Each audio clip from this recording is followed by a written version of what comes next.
10 વાગે તમે ઓફિસ જવા નીકળ્યા સેન્ટ્રલ, બોમ્બે સેન્ટ્રલ, અને તમારી શ્રાવિકાને 10:05 ફોન આવ્યો, ક્યાં ગયા?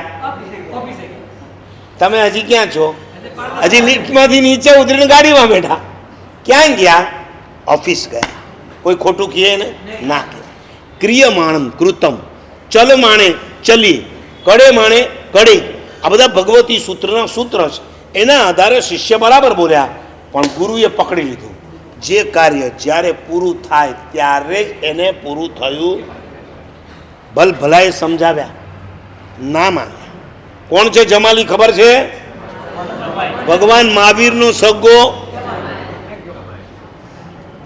જમાઈ, સસરાની બિલકુલ સામે આવી ગયો. જુદા થઈને પુત્રી જમાઈ કેવો વિરોધ કરતા. તમે જુઓ તો ખરા ભગવાનનું જીવન, જ્યાં ઘરના લોકો સામે પડ્યા છે. તમારા ઘરવાળા સામે પડે, તમારો પરિવાર, એમાં કાંઈ નવાઈ નથી. જે ગોશાળાને ભગવાને તૈયાર કર્યો હતો એ ગોશાળો ભગવાનની સામે તેજો લેસ્યા ફેંકી દે છે. તમને તમારો પરિવાર વાળો ઝેર તો નથી આપતો? આટલો વિચાર કરો ને કે મને મહાવીર કરતા તો સારો પરિવાર મળ્યો. ઓલો જમાઈ જેવો જમાઈ થઈને કે જે ભગવાન ખોટા છે, હું સાચો છું. દીકરી ભેગી ભળી ગઈ, બાપની કરતા પતિની સાથે આવી ગઈ. આ તો દુવા દો પેલા કુંભાર, ભગવાનના સમયમાં કુંભારો પણ ભણેલા હતા. અને આપણને કોઈ ગાળ આપે તો કઈ ગાળ આપવા જેવી? કુંભાર છો કુંભાર.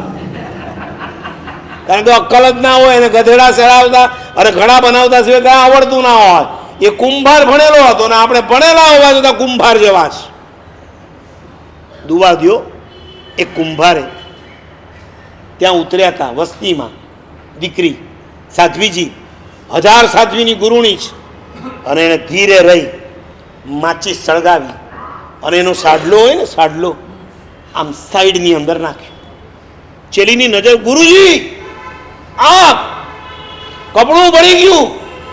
અને જ્યાં જોયું ગુરુજીએ, ઓ બળી ગઈ. ત્યાં ઓલો કુંભાર આવ્યો, પેલા ઠારી દીધું. ક્યાં બળી ગઈ? તમારા મત મુજબ આખું બળી જાય